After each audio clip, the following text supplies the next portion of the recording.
नमस्कार, मी ज्ञानदा कदम। देशाच्या स्वातंत्र्य दिनाच्या आपल्या सर्वांना शुभेच्छा।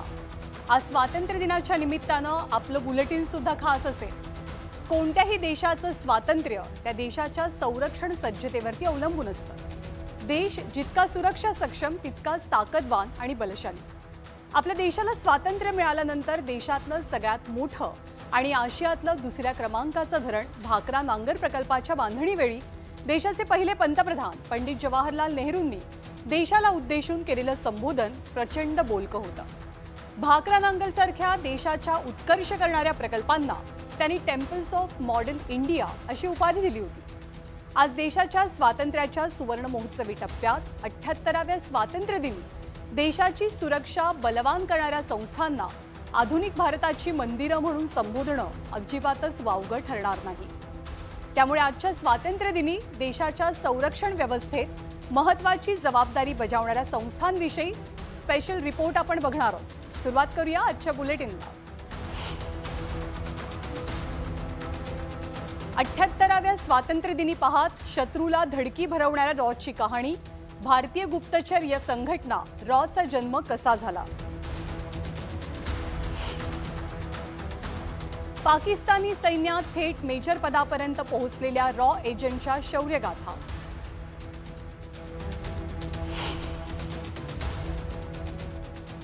जल स्थल वायू भारताची ताकद वाढली, डीआरडीओच्या कामगिरीनं भारतीय सैन्य बनलं बलशाली। स्वातंत्र्यदिनी इस्रोच्या स्थापनेलाही 55 वर्ष पूर्ण, देशाची सुरक्षा करणाऱ्या इस्रोच्या कामगिरीचा आढावा।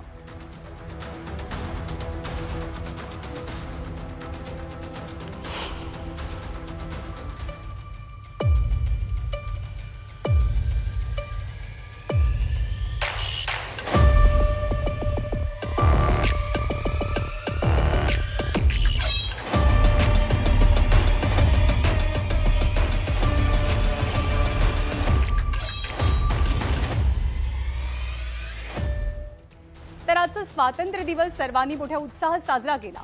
स्वातंत्र्य दिन चिरायू हो अशा घोषणाही दिल्या। पण हे स्वातंत्र्य चिरायू ठेवणं, हे सार्वभौमत्व अबाधित ठेवणं ही खूप मोठी जबाबदारी आहे। हे स्वातंत्र्य असं अबाधित ठेवण्यासाठी आपल्या सीमांवरती सैनिक जागता पहारा देत असतात। वैज्ञानिक देशाला नवनवीन तंत्रज्ञान बहाल करत असतात। आपल्याला कल्पनाही नसते इतक्या सूक्ष्म पातळीवर अनेक मंडळी देशाच्या सुरक्षेसाठी दिवस रात्र झटत असतात। अशीच एक महत्त्वाची संस्था आहे ती रॉ। असं म्हणतात की ज्यांच्याकडे माहिती आहे तोच आजचा राजा आहे। शत्रूच्या गोटातली माहिती ज्याच्याकडे तोच वरचढ। जशी इस्रायलची मोसाद, इंग्लंडची MI5, अमेरिकेची CIA, तशीच आहे भारताची रॉ। उरी हल्ल्याचा बदला घेण्याचा निर्णय झाला होता आणि त्यावेळी बालाकोटच्या दहशतवादी तळावर रॉ एजंट 8 दिवस तळ ठोकून होता। त्याने या तळाची इत्यंभूत माहिती पाठवली। वेगवेगळे व्हिडिओज, किती दहशतवादी आहेत, कोण कुठे राहतो याची खडानं खडा माहिती दिली आणि मग पक्का प्लॅन ठरला तो बालाकोट स्ट्राईकचा। आज भारताच्या प्रत्येक ऑपरेशनमध्ये महत्त्वाची भूमिका बजावणाऱ्या रॉची स्थापना कशी झाली याचा इतिहास काहीसा असा आहे। 1965 साली पाकिस्ताननं भारतावरती हल्ला केला। 65च्या युद्धामध्ये भारतानं पाकिस्तानचे शेकडो टँक उद्ध्वस्त केले आणि शेकडो ताब्यात घेतले। ते युद्ध नेमकं जिंकलं कोण असा प्रश्न आजही विचारला जातो। असं म्हणतात की आणखी 1-2 दिवस युद्ध चाललं असतं तर पाकिस्तानचा दारुगोळा संपला असता। त्यांच्याकडे फक्त 1 दिवस लढता येईल इतकाच दारुगोळा शिल्लक होता। पण तेव्हा भारताकडे ही माहिती उपलब्ध नव्हती। ही माहिती जर मिळाली असती तर निकाल आणखी वेगळा लागला असता। पाकिस्तान ऑपरेशन जिब्राल्टरची तयारी करत होता। भारतावरती हल्ला करण्याचा प्लॅन आखत होता आणि ही माहिती भारतापर्यंत पोहोचायला उशीर झाला। कारण होतं भारताकडे स्पेशलाइज्ड अशी गुप्तचर यंत्रणाच नव्हती। भारतातली गुप्तचर यंत्रणा होती IB, इंटेलिजन्स ब्युरो, आणि या IBची स्थापना इंग्रजांनी केलेली होती। तीच व्यवस्था स्वतंत्र भारतात सुद्धा सुरू होती। पण आपल्या शेजारच्या देशात काय चाललंय, युरोप, अमेरिका, रशिया या देशांमध्ये काय घडतंय हे समजायला हवंय याची तीव्र जाणीव भारताला झाली। आणि भारताच्या 3ऱ्या पंतप्रधान इंदिरा गांधींनी अखेर निर्णय घेतला आणि रॉचा जन्म झाला। या रॉची जबाबदारी देण्यात आली ती रामेश्वर नाथ काव यांच्याकडे। 1968 साली रॉची स्थापना करण्यात आली। RN काव यांनी 250 ऑफिसर्स सोबत कामाला सुरुवात केली। त्यावेळी रॉचं बजेट होतं 2 कोटी रुपये। रॉच्या स्थापनेनंतर 1971च्या युद्धात रॉनं भारतासाठी बजावलेली भूमिका अत्यंत महत्त्वपूर्ण ठरली. पाकिस्तान भारतीय हवाई तळांवरती हल्ला करणार आहे अशी माहिती रॉला मिळाली आणि तातडीनं हवाई दलाला अलर्ट करण्यात आलं. यात भारतीय हवाई दलाचं नुकसान तर झालं नाही, पण हल्ल्याचा फायदा घेत भारत बांगलादेश युद्धात उतरला आणि पुढच्या 7 दिवसात पाकिस्तानला गुडघे टेकावे लागले. स्थापनेनंतर रॉच्या वाटेत अनेक अडचणी सुद्धा आल्या. 1977 साली इंदिरा गांधींचं सरकार गेलं आणि रॉचा कठीण काळ किंवा बॅड पॅच सुरू झाला. असं म्हणतात की मोरारजी देसाईंचा रॉवरती तितकासा विश्वास नव्हता. आणीबाणीच्या काळात रॉनं इंदिरा गांधींसाठी काम केल्याचा त्यांना संशय होता आणि त्यामुळे त्यांनी रॉचं बजेट 50% कमी केलं. परदेशातली मिशन्स थांबवली आणि या सगळ्या खडतर काळात काव यांनीही राजीनामा दिला. अनेक मिशन्स ठप्प झालेली होती, पण इंदिरा गांधी पुन्हा सत्तेत आल्या आणि रॉचे दिवस पालटले. पण असं म्हटलं जातं की या ब्रेक नंतर रॉला पुन्हा त्याच जोमानं काम करण्यासाठी 5 वर्ष लागली. पोखरणचा अणुस्फोट, कारगिलचं युद्ध, बालाकोट स्ट्राईक अशा अनेक घटना आहेत ज्यामध्ये रॉनं अत्यंत महत्त्वाची भूमिका पार पाडली. कारगिल युद्धामध्ये रॉचे 80 एजंट्स फील्डवरती होते आणि त्यातले अनेक शहीद झाले. तेव्हा रॉकडून पहिल्यांदाच मागणी झाली ती या शहीदांचा सन्मान करण्याची. त्यावेळी पंतप्रधान होते अटल बिहारी वाजपेयी. जेव्हा ही माहिती त्यांच्यापर्यंत पोहोचली तेव्हा पहिल्यांदाच पंतप्रधान निवासस्थानी एक कार्यक्रम पार पडला ज्यात शहीदांचे कुटुंब सहभागी झाले होते. त्यावेळी प्रत्येक एजंटची कामगिरी सांगितली गेली, त्यांना सन्मानित करण्यात आलं. पण ना त्याची बातमी आली ना फोटो. हे कटू सत्य आहे. रॉच्या त्या सगळ्या अननोन आणि अदृश्य असलेल्या पण देशासाठी प्राणपणानं लढत आपलं कर्तव्य बजावणाऱ्या प्रत्येक जवानाला आमचा सलाम. तर एजंट आणि गुप्तहेर जे रॉसाठी काम करतात ते कसे असतात? गुप्तहेर म्हटलं की एक था टायगरवाला सलमान खान, बेबीवाला अक्षय कुमार किंवा जेम्स बॉन्ड अशी काहीशी चित्र आपल्या नजरेसमोर उभी राहतात. पण हे एजंट खरंच असे असतात का? कारनामे त्यांचे असे असतात की त्यांच्या कामावरती फिल्म्सही तयार झाल्या. रॉचा असाच एक एजंट होता रवींद्र कौशिक, ज्याला Indira Gandhi the black tiger म्हणायच्या. कुठल्याही गुप्तचर यंत्रणेला अभिमान वाटावा असंच काम रवींद्र कौशिक यांनी केलं होतं. 70च्या दशकात जेव्हा रॉची बांधणी सुरू होती, बांगलादेशचं युद्ध, आणीबाणी यातून देश पुढे सरकत होता, तेव्हा विशीतल्या रवींद्र कौशिक यांच्यावरती रॉची नजर पडली. दिसायला हँडसम, नाटकात काम करण्याची आवड आणि अत्यंत महत्त्वाचं म्हणजे देशासाठी काहीतरी करण्याची उर्मी. रवींद्र कौशिक यांना रॉनं गुप्तहेर म्हणून काम करण्याची ऑफर दिली आणि टार्गेटही सांगितलं. टार्गेट होतं पाकिस्तान. या कामासोबतच येणाऱ्या धोक्यांची कल्पना सुद्धा रवींद्र यांना आलेली होती, पण ते या मिशनवर जायला तयार झाले. पाकिस्तानमध्ये हेरगिरी करायची होती म्हणून कौशिक यांना उर्दू सुद्धा शिकवण्यात आलं. नमाज पढण्यापासनं ते वागण्या बोलण्यामध्ये काय बदल करायचे हे सांगितलं गेलं. 3-4 वर्षांचं ट्रेनिंग दिलं गेलं आणि मग त्यांची रवानगी झाली पाकिस्तानला. आता रवींद्र कौशिक यांचं नाव बदललेलं होतं आणि ते झाले होते नबी अहमद शाकिर. त्यांनी कराचीला आपला बेस बनवलं आणि कराचीमधल्याच एका लॉ कॉलेजमध्ये ॲडमिशन सुद्धा घेतलं. शिकत असतानाच त्यांची नजर न्यूजपेपरमधल्या एका जाहिरातीवरती पडली. ती जाहिरात होती लष्कर भरतीची. कौशिकने ही परीक्षा पास केली आणि पाकिस्तान लष्करामध्ये शिरकाव केला. विचार करा की आपला गुप्तहेर म्हणजे आपल्या भारताचा गुप्तहेर हा पाकिस्तानच्या लष्करामध्ये समाविष्ट झालेला होता. पाकिस्तानच्या लष्कराच्या हालचाली, महत्त्वाच्या ऑफिसर्सच्या पोस्टिंग, दारुगोळा ही अत्यंत महत्त्वाची आणि अतिशय संवेदनशील माहिती कौशिक भारतात पाठवायचे.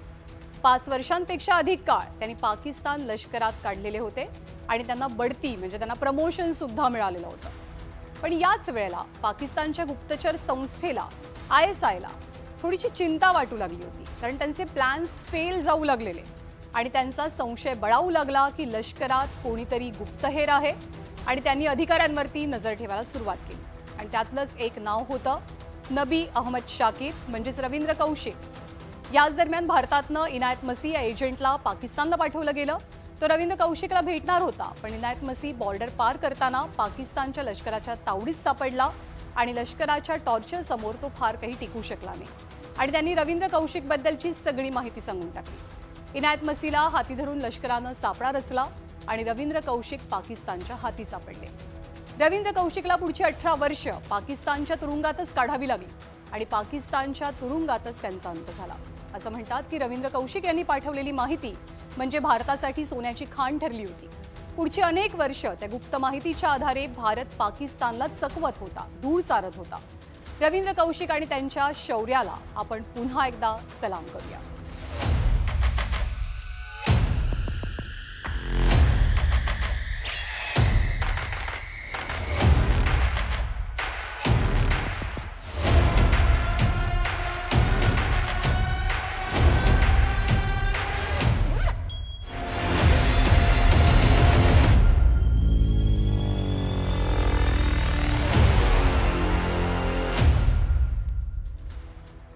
तर भारताच्या सामर्थ्याचा जेव्हा जेव्हा उल्लेख होतो तेव्हा भारताचं बलशाली सैन्य हे आपल्या नजरेसमोर येतं।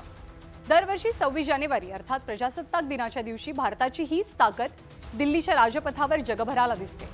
या ताकदीमागे असलेल्या आणखी एका संस्थेबद्दल आपण यानंतर जाणून घेऊया।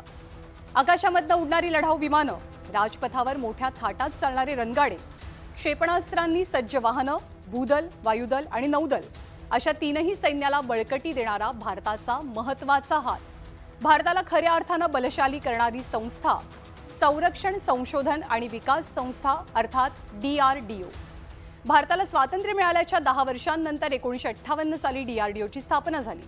गेल्या 66 वर्षात DRDOच्या संशोधनामुळे आपला देश महासत्तेच्या दिशेनं आगेकूच करू लागलाय। DRDO किती महत्त्वाची संस्था आहे हे सांगण्यासाठी मी तुम्हाला सर्वात आधी DRDO नेमकं काम काय करते हेही सांगते। DRDOच्या अंतर्गत विविध शाखांमध्ये संशोधन पार पडतं, ज्या संरक्षण खात्यासाठीची विमानं, त्याचबरोबर शत्रूच्या मनात धडकी भरवणारी रॉकेट्स, क्षेपणास्त्र, इलेक्ट्रॉनिक उपकरणं, लढाऊ वाहनं, अभियांत्रिकी कार्य, रडार सिस्टीम, शस्त्रास्त्र आणि स्फोटकांबाबतीतलं संशोधन पार पडतं। सोबतच रोबोटिक्स सारख्या काही महत्त्वाच्या शाखांचाही DRDO अंतर्गत समावेश होतो। स्वातंत्र्योत्तर काळात भारतानं संरक्षण क्षेत्रात मोठा पल्ला गाठलाय आणि त्या DRDOचा वाटा प्रचंड मोठा आहे। या बाबतीत अधिक माहिती घेण्यासाठी संरक्षण सल्लागारांसोबत सुद्धा मी चर्चा केली। राष्ट्राच्या विकासामध्ये, राष्ट्राच्या सुरक्षेमध्ये असलेलं जे योगदान आहे ते अभूतपूर्व आहे। उदाहरणार्थ राष्ट्राला स्वयंपूर्ण बनवणं ही त्यांची महत्त्वाची भूमिका आहे आणि ते विविध क्षेत्रात काम करतात। उदाहरणार्थ जे आर्मामेंट्स म्हणजे हत्यारं असतात, फायर आर्म्स ज्याला म्हटले जातात, ते डेव्हलप करण्यामध्ये DRDOचं योगदान मोठं आहे। त्याचबरोबर हेविजर सारख्या ज्या तोफा असतात त्या ॲवेक्स बेस्ड वगैरे हे डेव्हलप करण्यामध्ये DRDOचं योगदान मोठं आहे। आणि या सगळ्यापेक्षाही सगळ्यात मोठं योगदान त्यांचं जे काही क्षेपणास्त्र आहेत की जे कुठल्याही राष्ट्रासाठी अत्यावश्यक आहे, हे डेव्हलप करण्यामध्ये DRDOचं योगदान मोठं आहे। तर DRDO राष्ट्रीय सुरक्षेसाठी लागणारी अत्याधुनिक शस्त्रास्त्र आणि उपकरणांची निर्मिती करते। सोबतच काही शस्त्रांना अपडेट करणं, नवीन संशोधन करणं, तसंच इतर संस्था आणि राष्ट्रीय संशोधन संस्थांच्या सहाय्यानं नवीन चाचण्या घेणं, संशोधन कार्यक्रम राबवणं या प्रकारची कामं सुद्धा DRDOच्याच अंतर्गत येतात। सद्यस्थितीमध्ये DRDOच्या 41 पेक्षा अधिक प्रगत प्रयोगशाळा आहेत। 5000पेक्षा अधिक शास्त्रज्ञ DRDOसाठी संशोधनाचं काम करतात, तर 25,000च्या आसपास मनुष्यबळ DRDOकडे आहे। संरक्षण समस्यांचं संख्यात्मक विश्लेषण करणं, स्फोटक वस्तूंची सुरक्षित हाताळणी करण्यासंदर्भात सल्ला देणं, मार्गदर्शन करणं याचं काम करत असतानाच DRDOच्या माध्यमातून लढाऊ विमानं, रॉकेट्स, आखूड पल्ल्याच्या बंदुका, रिमोट व्हेकल्स, क्षेपणास्त्र आणि रडार अशी अनेक अत्याधुनिक उपकरणं सुद्धा विकसित केली जातात। DRDOच्या महत्त्वाच्या शोधांचा जर आपण विचार केला तर अग्नी आणि पृथ्वी या सिरीजची क्षेपणास्त्र, हलकी लढाऊ विमानं Tejas, multi barrel rocket launcher Pinaka, Akash हवाई सुरक्षा मिसाईल, सर्व प्रकारची रडार, लढाऊ ड्रोन आणि युद्ध साहित्य अशी भली मोठी यादी DRDOच्या नावासमोर आपल्याला पाहायला मिळते। काय होऊ शकतात, मानवतेसाठी काय होऊ शकतात, मग शेतकऱ्यांना काय होऊ शकतात, अगर सामाजिक आरोग्यासाठी, जनतेच्या आरोग्यासाठी काय होऊ शकतात, याही गोष्टींचा DRDO विचार करत असतं। म्हणजे केवळ क्षेपणास्त्र बनवणं, हत्यारं बनवणं एवढा पुरतं DRDO मर्यादित नाही आहे। अनेक गोष्टी, स्वयंपूर्ण देश कसा होईल या दृष्टीने अनेक गोष्टी विकसित करणं यामध्ये DRDOचं योगदान मोठं आहे। तर DRDOच्या संशोधनामुळे भारताचं सामर्थ्य नक्कीच वाढलंय। भविष्यामध्ये यात आणखी भर घालण्याचा प्रयत्न DRDO करत आहे। याच दृष्टीनं अण्वस्त्र तसंच विविध प्रकारची स्फोटकं तब्बल 7,000 किलोमीटरपर्यंत वाहून नेत मारा करण्यासाठी सक्षम असलेल्या अग्नी 5 क्षेपणास्त्राची पहिली उड्डाण चाचणी मार्च 2024 मध्ये पार पडली आहे. तर जुलै 2024 मध्ये म्हणजे गेल्याच महिन्यात मध्यम पल्ल्याच्या बॅलिस्टिक मिसाईल्सला नष्ट करणारे AD-1 आणि AD-2 या दोनही क्षेपणास्त्रांची चाचणी यशस्वी झाली. ही क्षेपणास्त्र 5,000 किलोमीटरपर्यंतच्या क्षेपणास्त्रांवरती मारा करण्यास सक्षम आहे. DRDO सध्या लाईट कॉम्बॅट एअरक्राफ्ट मार्क 2 वरती काम करत आहे. या लढाऊ विमानाचं पहिलं उड्डाण 2026 मध्ये होण्याची शक्यता आहे. यामुळे भारतीय हवाई दलात आणखी एक योद्धा समाविष्ट होईल यात शंका नाही. तर शक्ती आणि युक्तीच्या बळावरती एक दिवस महासत्ता बनण्याचं भारताचं स्वप्न पूर्ण होणार यात शंका नाही. DRDOच्या सर्व संशोधकांना आणि कर्मचाऱ्यांना त्यांच्या कार्यासाठी आमचा सलाम. एक छोटासा ब्रेक घेऊया.